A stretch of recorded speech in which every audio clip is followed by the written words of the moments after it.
सुबह वर्जिश करने का मज़ा ही अलग है, मगर मैं मुस्तकिल मिजाज न होने की वजह से ये मज़े कभी कभार ही लेता।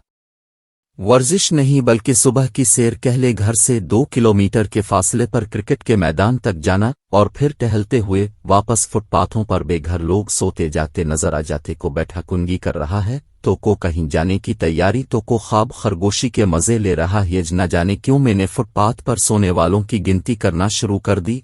यकदम मेरी सांस ऊपर की ऊपर और नीचे की नीचे रह गए। एक शख्स चादर ओढ़े बेसुध पड़ा हुआ था और टांग से टप टप खून बह रहा था। मैं बयान नहीं कर सकता इस वक्त की कैफियत। अभी इस शश विपनिज में ही मुब्तला था कि क्या करूं क्या ना करूं। अचानक चादर में हरकत पैदा हुई। अंदर से कर्ब और तकलीफ में मुब्तला एक 24-25 साला नौजवान का चेहरा बरामद हुआ। मैंने सोचा इस नौजवान को सबसे पहले हस्पताल ले जाना चाहिए, इससे कबल कि मैं एम्बुलेंस को कॉल करता। लोगों की भीड़ वहां जमा हो गए। एक शख्स उस नौजवान को बाइक पर बैठाकर हस्पताल ले गया और मैंने भी अपनी राली। जिंदगी में कितने ही ऐसे वाकयात होते हैं जिसको हमको अहमियत नहीं देते बल्कि असर भला देते हैं। मैं भी गम रोजगार में लग गया। एक रात जब यख बस्ता हवाएं चल रही थी, अचानक सर्दी बढ़ गई थी। मैं सर्दी से बचाव का खातिर खा इंतजाम करके नहीं निकला था, इसीलिए चाहता था जल्द अज जल्द घर पहुंचकर बिस्तर में दबक जाव। तेज तेज कदम उठाता हुआ जैसे ही मैं गिली के नुक्कड़ पर पहुंचा तो क्या देखता हूं, बंद दुकान के थड़े पर लेटा एक शख्स सर्दी से कांप रहा है।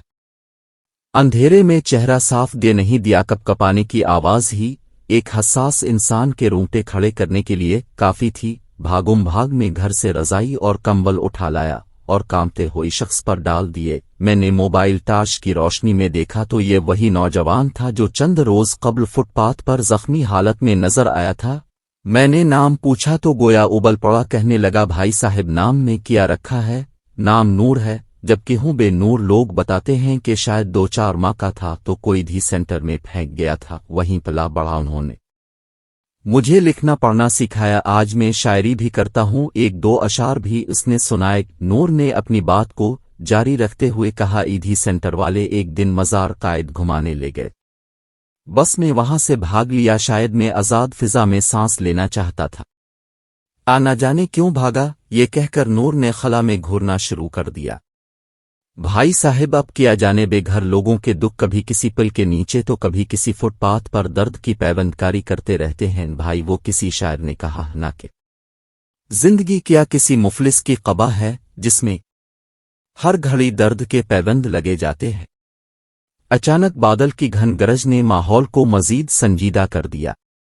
जैसे ही बारिश की पहली बूंद गिरी तो मैंने नूर का हाथ बगल में दबाया और एक जानिब चल दिया। नूर भी खामोशी से मेरे साथ हो लिया। जैसे जैसे बारिश में तेजी आती मेरे कदम भी तेज तेज उठना शुरू हो जाते।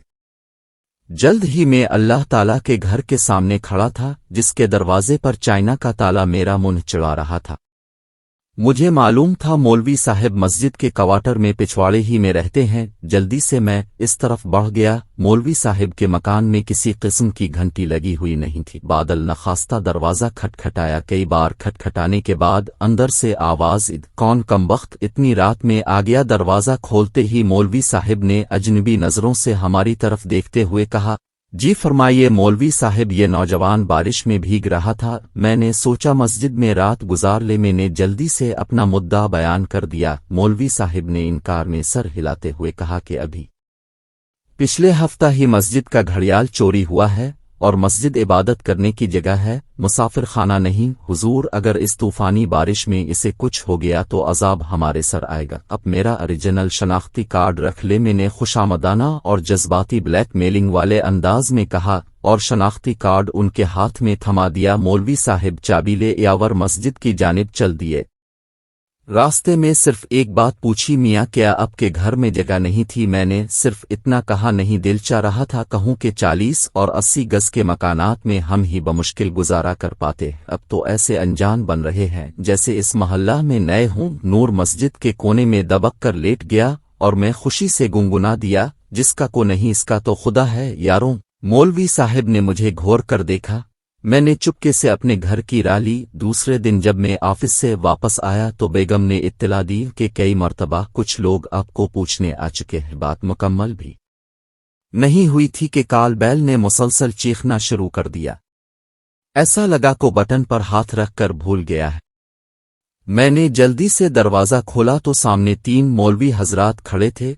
सलाम दुआ के बाद फरमाया, इमाम साहिब ने आपको याद किया है। मैंने लाख कहा कि भाई अभी थका हुआ आया हूँ, थोड़ी देर में आ जाऊंगा, मगर वो बज़िद थे कि अभी चली मरता किया ना करता। मैं उनके साथ हो लिया। मस्जिद में जाकर किया देखता हूँ कुछ लोग नूर को घेरे इससे पूछ गुछ कर रहे, तुम किस फिरके से हो, कलमा सुनाओ वगैरह वगैरह। मुझे देखते ही सब लोग खामोश हो गए।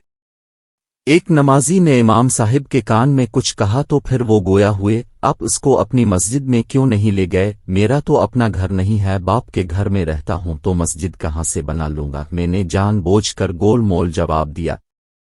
मौलवी के चमचे ने गुस्सा में कहा, इमाम साहिब का कहने का मतलब है आप अपने फिरके की मस्जिद में क्यों नहीं ले गए? मुझे तो पता ही नहीं मेरा फिरका कौन सा है। मैं समझता हूं खुदा सबका है तो इसका घर भी सबका होगा मौलाना साहिब। मैंने बड़ी मासूमियत से जवाब दिया। बस मियाँ, हम अब से ज्यादा बहस नहीं करना चाहते। जेब से मेरा शनाख्ती कार्ड निकाला, मेरे हाथ में थमाते हुए कहा, बराए मेहरबानी आप इसको यहां से ले जाएं। मैं कुछ कहना चाहता था कि नूर ने मेरा हाथ दबा दिया और खुदा के घर की चौकसी करे वाले दरोगा ने बेदखल कर दिया। कुछ दूर हम खामोश चलते रहे, फिर नूर ने मुझे मुखातिब करते हुए कहा, भाई साहब, ये बस किताबों में ही लिखा होता है, हकीकत तो ये है जिसका को नहीं होता तो इसका को भी नहीं होता। ये कहकर वो फुटपाथ पर लेट गया। मैंने बहुत कहा ईदी सेंटर चले जाओ, मैं कॉल कर देता हूं, मगर इसने इनकार करते हुए कंबल से मुंह ढांप लिया। अगली सुबह जब मैं वॉक से वापस आ रहा था तो फुटपाथ के करीब ईदी एम्बुलेंस को देखा तो गुमान किया कि नूर ईदी सेंटर जाने पर राजी हो गया है। तेज तेज कदम उठाता करीब पहुंचा तो स्ट्रेचर पर पड़े नूर की बेनूर आंखें चीख चीख कर कह रही थीं, जिसका कोई नहीं होता तो इसका कोई भी नहीं होता।